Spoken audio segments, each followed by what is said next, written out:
हमारे ग्रंथों में चिंता के लिए कहा गया है, चिंता चिता स्मा हुक्त्वा बिंदु मात्रम विशेषतः संजीव दहते चिंता निर्जीव दहते चिता।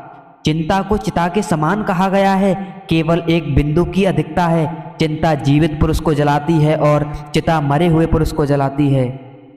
पूर्व श्लोक में अपने शरीर के शोक जनित 8 चिन्हों का वर्णन करके अब अर्जुन भावी परिणाम के सूचक शकुनों को दृष्टि से भी युद्ध को अनौचित्य बताते हैं। भगवद गीता अध्याय 1 श्लोक 31। अर्जुनोवाच निमित्तानि च पश्यामि विपरीतानि केशव न च श्रेयोनुपश्यामि हत्वा स्वजनमाहवे। अर्जुन बोले, हे केशव, मैं लक्षणों को भी विपरीत देख रहा हूँ और युद्ध में स्वजनों को भी मारकर श्रेय लाभ भी नहीं देख रहा हूँ। निमित्तानि च पश्यामि विपरीतानि केशव। हे केशव, मैं शकुनों को भी विपरीत देख रहा हूँ।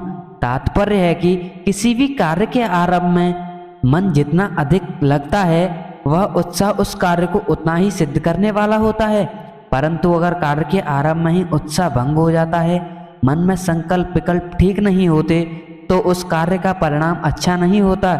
इसी भाव से अर्जुन कह रहे हैं कि अभी मेरे शरीर में अवयवों को शिथिल होना, कंप होना, मुख का सूखना आदि जो लक्षण हो रहे हैं, ये व्यक्तिगत शकुन भी हैं जो ठीक नहीं हो रहे हैं। इसके सिवाय आकाश से उल्कापात होना, असमय में ग्रहण लगना, भूकंप होना, पशु पक्षियों का भयंकर बोली बोलना, चंद्रमा के काले चिन्ह का मिट जाना, बादलों से रिक्त की वर्षा होना आदि जो पहले शकुन हुए हैं वे ठीक नहीं हुए हैं। इस तरह अभी के और पहले के इन दोनों शकुनों की ओर देखता हूँ तो मेरे को ये दोनों ही शकुन विपरीत और भावी अनिष्ट के सूचक दिखते हैं। न च श्रेयोनुपश्यामि हत्वा स्वजनमाहवे। युद्ध में अपने कुटुंबियों को मारने से हमें कोई लाभ होगा, ऐसी बात नहीं है। इस युद्ध के परिणाम में हमारे लिए लोक परलोक दोनों का ही हितकारक नहीं दिखते, कारण कि जो अपने कुल का नाश करता है वह अत्यंत पापी होता है। अतः कुल का नाश करने में हमें पाप ही लगेगा, जिससे नरकों की प्राप्ति होगी।